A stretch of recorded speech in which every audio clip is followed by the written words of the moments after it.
तो दोस्तों, स्वागत है आप सभी का हमारे चैनल की एक बिल्कुल ही नई वीडियो के अंदर, जहां आज की इस वीडियो के अंदर हम बात करने वाले हैं अभी की लेटेस्ट मूवी स्वतंत्रता वीर सावरकर मूवी के बारे में। ये पूरी मूवी वीर सावरकर की पूरी लाइफ स्टोरी के ऊपर बनाई गई है एंड इसीलिए हमें इस मूवी के अंदर इनकी लाइफ में होने वाली सारी घटनाएं दिखाई गई हैं एंड इसीलिए आज के इस वीडियो के अंदर हम इस पूरी मूवी की स्टोरी को एक्सप्लेन करने जा रहे हैं। लेकिन हाँ, वीडियो को स्टार्ट करने से पहले मैं आपसे बोलना चाहूंगा कि अगर आपसे पॉसिबल हो तो आप इस मूवी को थिएटर्स में जरूर देखें, क्योंकि इस मूवी के अंदर जितना जानने लायक है उससे कई ज्यादा देखने लायक है। यानी कि मूवी में स्टोरी तो ज्यादा नहीं है, बट मूवी के अंदर जो एक्शन सीन्स हैं, जो इमोशंस है और जो कैरेक्टर्स के बीच के डायलॉग्स है, वो सारी चीजें काफी कमाल की हैं।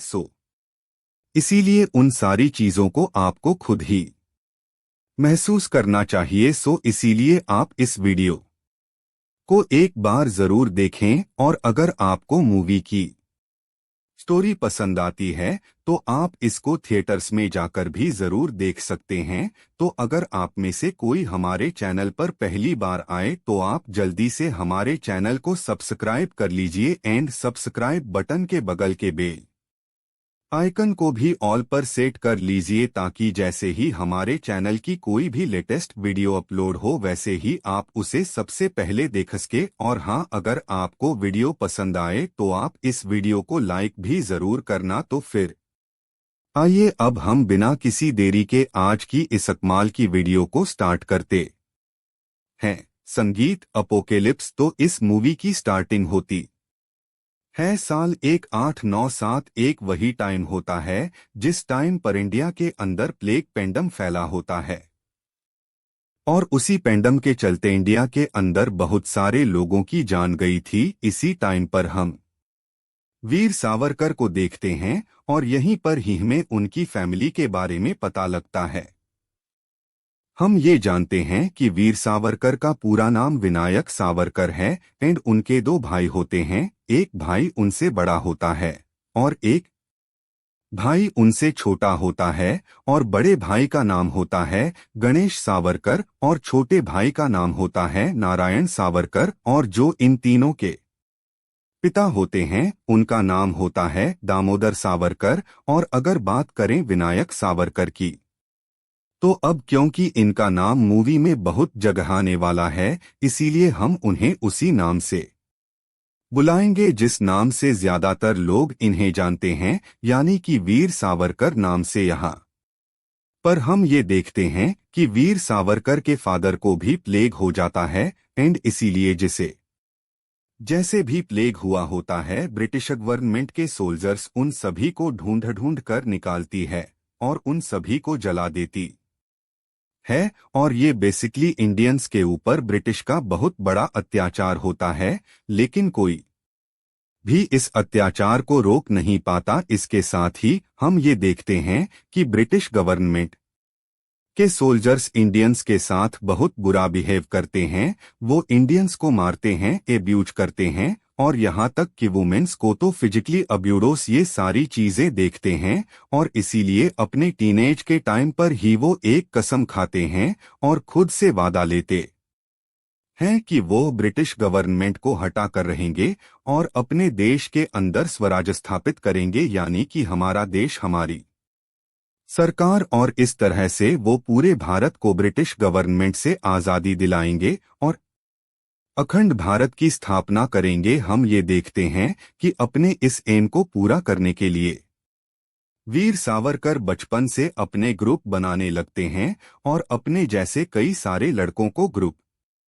का मेंबर बना देते हैं। इसके साथ ही वीर सावरकर अपने सारे साथियों को ट्रेनिंग भी देते हैं और उन्हें हथियारों के बारे में भी बताते हैं। इसके बाद कई साल बीत जाते हैं। एंड फिर उसके बाद हम ये देखते हैं कि अब वीर सावरकर जवान हो चुके हैं एंड इसीलिए वीर सावरकर की शादी हो जाती है। बट यहाँ हम ये देखते हैं कि वीर सावरकर की जिससे शादी होती है वो असल में अंकिता लोखंडे होती है, यानी कि अंकिता लोखंडे को इस मूवी के अंदर वीर सावरकर की वाइफ के तौर पर दिखाया गया है। इसके कुछ टाइम बाद हमें देखते हैं कि वीर सावरकर की इंडिया में पढ़ाई पूरी हो जाती है एंड इसीलिए वो ये डिसाइड करते हैं कि अब वो लॉ की पढ़ाई करेंगे और इसके लिए वो लंदन जाएंगे ताकि वो लंदन से लॉ की पढ़ाई करके ब्रिटेन के लोगों का सारा लॉ जान सके एंड फिर पढ़े लिखे होने के बाद वो इंडिया के अंदर ब्रिटिश गवर्नमेंट को चैलेंज कर सकते हैं।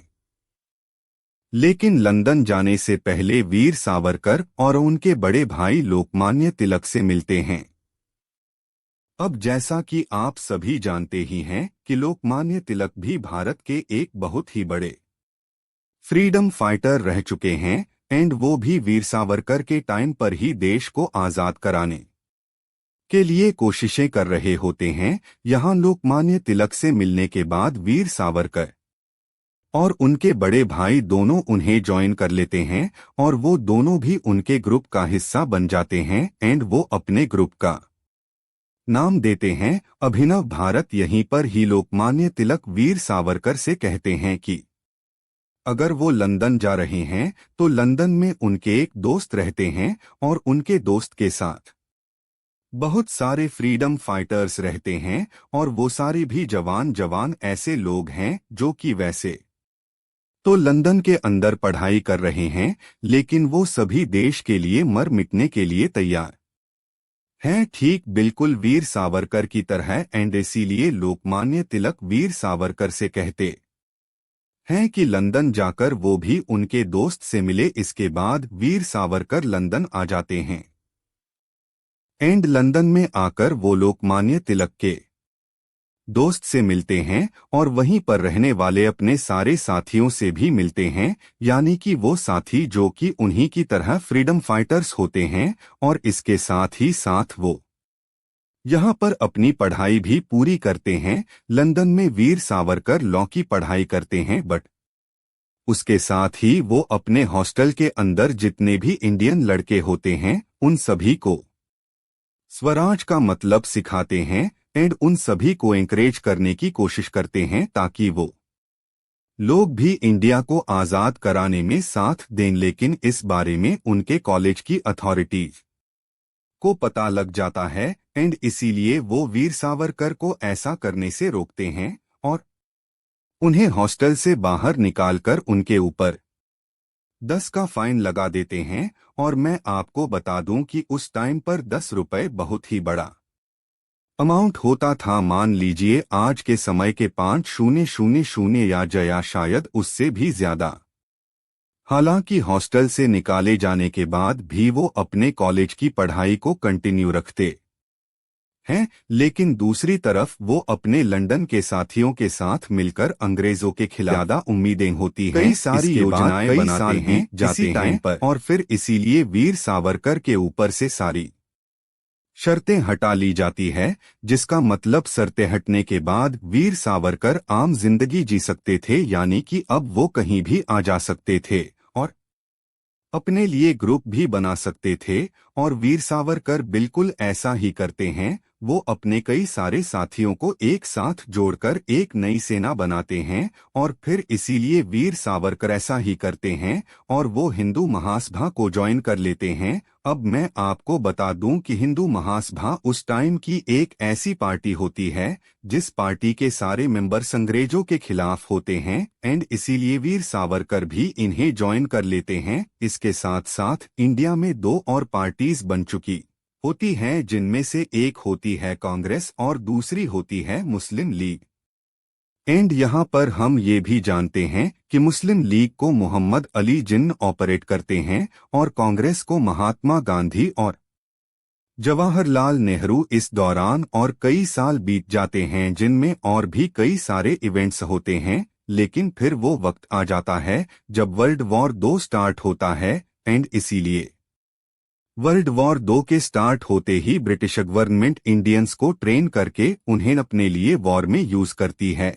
ये सब देखकर वीर सावरकर ये कहते हैं कि ब्रिटिश गवर्नमेंट को इंडियंस को ट्रेनिंग देना चाहिए और जैसे ही इंडियंस को ट्रेनिंग मिले वैसे ही सभी इंडियंस को हमारा साथ देना चाहिए, जिसके बाद ट्रेन सोल्जर्स के साथ और सारे वेपन्स के साथ हम अंग्रेजों का सामना कर सकते हैं और उनसे अपनी आज़ादी ले सकते हैं। इसके साथ ही इसी टाइम पर वीर सावरकर को हिंदू महासभा का प्रेसिडेंट बना दिया जाता है और क्योंकि उनका आइडिया बहुत ही अच्छा होता है इसीलिए पूरी हिंदू महासभा इस बात के लिए राजी हो जाती है। लेकिन जब यह बात दूसरे पार्टीज तक जाती है तब इसमें सभी पार्टियों का समर्थन नहीं होता। लेकिन इसी टाइम पर कहीं ना कहीं अंग्रेज ये समझ जाते हैं कि अगर उन्हें इंडियन सोल्जर्स चाहिए तो उन्हें इंडिया की इन तीनों पार्टीज का समर्थन चाहिए होगा एंड इसीलिए ब्रिटिश गवर्नमेंट इन तीनों पार्टीज के लीडर्स को बुलाती हैं,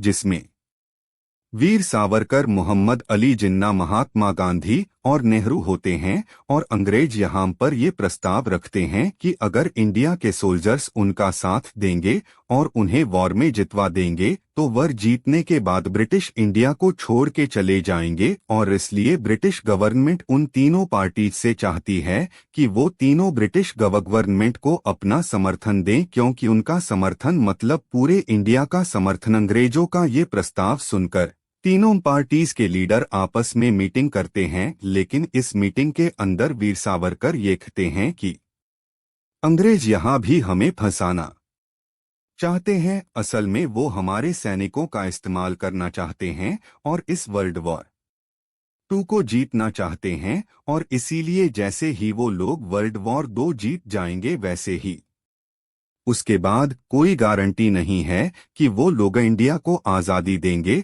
और इसीलिए वीर सावरकर अभी भी ये कह रहे हैं कि इंडिया को उनका साथ नहीं देना चाहिए और केवल दिखावा करना चाहिए कि वो उनके साथ हैं, ताकि इंडिया के सोल्जर्स उनसे ट्रेनिंग लें, उनसे उनके हथियार हासिल करें और फिर ब्रिटिश के खिलाफ होकर वो इंडिया को आज़ादी दिला दें। कि यहाँ पर मोहम्मद अली जिन्ना, नेहरू और गांधी उनके खिलाफ होते हैं। और मोहम्मद अली जिन्ना तो सिंपली यह कहते हैं कि उनकी डिमांड है कि एक मुस्लिम देश बनाया जाए जिसका नाम होगा पाकिस्तान। और अगर ऐसा होता है तो वह सारे मुस्लिमों से कहेंगे कि वो ब्रिटिश गवर्नमेंट का साथ दे। इसके अलावा जो महात्मा गांधी होते हैं वो भी वीर सावरकर से ये कहते हैं कि अंग्रेजों की बात बिल्कुल सही है, सभी इंडियंस को अंग्रेजों का साथ देना चाहिए और इस मुश्किल घड़ी में उन्हें युद्ध में जिताना चाहिए। क्योंकि जब एक बार युद्ध खत्म हो जाएगा तो अंग्रेज भारतीयों की बात जरूर सुनेंगे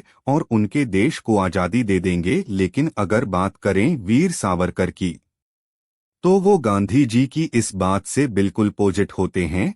लेकिन अब क्योंकि गांधी जी की पॉपुलर इस टाइम पर इंडिया में सबसे ज्यादा होती है, इसीलिए उनके कहने पर इंडियन सोल्जर्स ब्रिटिश गवर्नमेंट के लिए फाइट करते हैं और वर्ल्ड वॉर 2 में हिस्सा लेते हैं। बट इसके साथ ही हम ये देखते हैं कि सुभाष चंद्र बोस, डॉ अंबेडकर और ऐसे कई सारे लोग गांधी जी के खिलाफ होते हैं। और इन सभी में स्पेशली सुभाष चंद्र बोस, डॉ भीमराव अंबेडकर और सरदार पटेल जैसे कई लोगों का यही मानना होता है कि वीर सावरकर बिल्कुल सही हैं। इसी के लिए सुभाष चंद्र बोस वीर सावरकर से मीटिंग भी करते हैं एंड इसीलिए उस मीटिंग में वीर सावरकर उनसे ये कहते हैं कि वो जानते हैं कि सुभाष चंद्र बोस भी अपने लिए आर्मी बना रहे हैं जिसे उन्होंने नाम दिया आज़ाद हिंद फौज। एंड इसीलिए वो उनसे से कहते हैं कि वो बिल्कुल सही कर रहे हैं और ऐसा ही करें। और जब उनकी आज़ाद हिंद फौज तैयार हो जाए और हर एक भारतीय सोल्जर में ये जज्बा आ जाए कि उन्हें देश को आज़ाद कराना है, तब वो ब्रिटेन के खिलाफ होकर अपने देश को आज़ादी दिला पाएंगे। इसके आगे हम ये देखते हैं कि सुभाष चंद्र बोस की आज़ाद हिंद फौज तैयार हो जाती है और उसके अंदर लाखों इंडियंस जुड़ जाते हैं। लेकिन इसी टाइम पर जब सुभाष चंद्र बोस जापान जा रहे होते हैं तब उनकी हवाई दुर्घटना में मौत हो जाती है। इस वजह से उनकी आज़ाद हिंद फौज के अंदर बहुत ज़्यादा आक्रोश आ जाता है और आज़ाद हिंद फौज के साथ साथ जितने इंडियन सोल्जर्स ब्रिटिश के लिए लड़ रहे होते हैं वो सभी ब्रिटेन के खिलाफ हो जाते हैं और वो जगह जगह पर बगावत कर देते हैं, जिस वजह से ब्रिटेन की गवर्नमेंट के लिए इंडियंस को संभालना बहुत मुश्किल हो जाता है। और अब क्योंकि इस टाइम के सारे इंडियंस ट्रेड होते हैं और उनके पास वेपन्स भी होते हैं, इसीलिए ब्रिटिश गवर्नमेंट उनसे लड़ भी नहीं पाती है एंड इसके लिए ब्रिटिश गवर्नमेंट ये फैसला करती है कि अब उन्हें इंडिया के ऊपर हुकूमत छोड़ देनी चाहिए, क्योंकि अब इंडिया इतना ज्यादा पावरफुल बन चुका है कि अब इंडिया के बहुत सारे लोगों ने सोल्जर्स की ट्रेनिंग ले ली है एंड अब उनके पास हथियार भी हैं, इसीलिए अब उनसे लड़ना बेवकूफ़ी होगी, क्योंकि अगर वो उनसे लड़ते हैं तो उनके बहुत सारे लोग मर जाएंगे एंड इसीलिए ब्रिटेन यह फैसला करता है कि अब वो इंडिया को आज़ादी दे देगा। लेकिन आज़ाद करने से पहले ब्रिटेन वाले ये फैसला करते हैं कि वो इंडिया को डिवाइड करके जाएंगे ताकि इंडिया आपस में लड़ता रहे एंड इसके लिए वो मोहम्मद अली जिन्ना की डिमांड मान लेते हैं और एक मुस्लिम देश की रचना कर देते हैं जिसे नाम दिया जाता है पाकिस्तान। और फिर इसके बाद अंग्रेज भारत से चले जाते हैं पाकिस्तान बनने के बाद, और अंग्रेजों के चले जाने के बाद भारत देश को कांग्रेस संभालती है। और क्योंकि महात्मा गांधी काफी ज्यादा पॉपुलर होते हैं, इसीलिए गांधी जी जवाहरलाल नेहरू को देश का प्रधानमंत्री बना देते हैं। लेकिन मूवी के फाइनल सीन्स के अंदर हम ये देखते हैं कि जैसे देश का बंटवारा होता है वैसे ही इंडिया और पाकिस्तान के बीच लड़ाई हो जाती है और हर तरफ दंगे होने लगते हैं। और क्योंकि पाकिस्तान ने वॉर को स्टार्ट किया होता है, इसीलिए इंडिया के लीडर डर्स ये फैसला करते हैं कि बंटवारा होने के बाद जो फंडिंग पाकिस्तान को मिलनी थी उस फंडिंग के पैसे को रोक दिया जाए, और वो टोटल अमाउंट होता है 55 करोड़। अब वैसे 55 करोड़ उस टाइम पर बहुत बड़ी राशि थी, लेकिन जब इंडिया के लीडर्स ये फैसला करते हैं तब गांधी जी पाकिस्तान को सपोर्ट करते हैं और वो अनशन पर बैठ जाते हैं और सभी से यह कहते हैं कि जब तक पाकिस्तान को पैसे नहीं दिए जाते तब तक वो कुछ भी नहीं खाएंगे एंड इसीलिए यह देखकर इंडिया के लीडर्स को गांधी जी के सामने झुकना पड़ता है और उन्हें पाकिस्तान को पैसे देने पड़ते हैं। जब इस बारे में वीर सावरकर और उनके हिंदू महासभा के दूसरे लोगों को पता लगता है तब उन सबको काफी गुस्सा आता है। लेकिन यहीं पर ही वीर सावरकर हिंदू महासभा के अंदर एक ऐसा शख्स भी होता है जिसका नाम होता है नाथूराम गोडसे एंड नाथूराम गोडसे ये डिसाइड करता है कि अभी भारत देश के अंदर जो भी हो रहा है वो सब बंटवारे की वजह से हो रहा है, और इसीलिए वो लोग ये डिसाइड करते हैं कि वो सीधा जाकर मोहम्मद अली जिन्ना को मार देंगे। लेकिन जब तक वो अपने साथियों के साथ मोहम्मद अली जिन्ना को मारने जाते उससे पहले ही मोहम्मद अली जिन्ना पाकिस्तान चले जाते हैं, जिस वजह से वो लोग जिन्ना को मार नहीं पाते। और अब क्योंकि नाथूराम गोड्स है जिन्ना को नहीं मार पाते, इसीलिए वो यह फैसला करते हैं कि वो गांधी जी को ही मार देंगे, क्योंकि उनके हिसाब से गांधी जी एक बहुत बड़े अपराधी हैं, क्योंकि उन्होंने पाकिस्तान का समर्थन करके बहुत सारे बेगुनाह भारतीयों को ने दिया और उसके बाद भी पाकिस्तान का साथ दिया। और फिर इसके लिए वो गांधी जी के पास आते हैं और एक सभा के अंदर उन पर एक गोली चलाकर उनकी हत्या कर देते हैं। बट ये देखकर जो भी गांधी जी के सपोर्टर्स होते हैं वो सभी नाथूराम गोडसे के परिवार, रिश्तेदार और बाकी सभी लोगों को मार देते हैं। और सिर्फ यही नहीं बल्कि जो गांधी जी के सपोर्टर्स होते हैं वो नाथूराम गोडसे के ब्राह्मण होने की वजह से बहुत सारे ब्राह्मण को भी जिंदा जलाकर मार देते हैं। एंड इसी दौरान हम ये भी देखते हैं कि गांधी जी के कई सारे सपोर्टर्स वीर सावरकर के छोटे भाई को भी जलाकर मार देते हैं। साथ ही साथ वीर सावरकर के बड़े भाई की भी नॉर्मली तरीके से मृत्यु हो जाती है। और इसीलिए वीर सावरकर अब अकेले पड़ जाते आते हैं और उनका साथ देने के लिए सिर्फ उनकी वाइफ होती है। बट हालांकि यह सब होने के बाद कांग्रेस रुकती नहीं है, और क्योंकि नाथुराम गढ़ से हिंदू महासभा के सदस्य होते हैं, इसीलिए कांग्रेस ये सारा आरोप हिंदू महासभा पर लगा देती है और हिंदू महासभा और वीर सावरकर के बारे में यह कहती है कि वीर सावरकर ने मिलकर ही गांधी जी को मरवाया है। अब एक्चुअल में वीर सावरकर का गांधी जी के मरने में कोई हाथ नहीं होता, लेकिन अब क्योंकि वीर सावरकर की पॉपुलर बहुत ही ज्यादा होती है और वो आने वाले टाइम में भी चुनाव में कांग्रेस को हरा सकते थे, इसीलिए कांग्रेस और जवाहरलाल नेहरू ऐसा करते हैं कि वो ये सारा का सारा आरोप वीर सावरकर के ऊपर डालकर उन्हें आजीवन जेल में डाल देते हैं,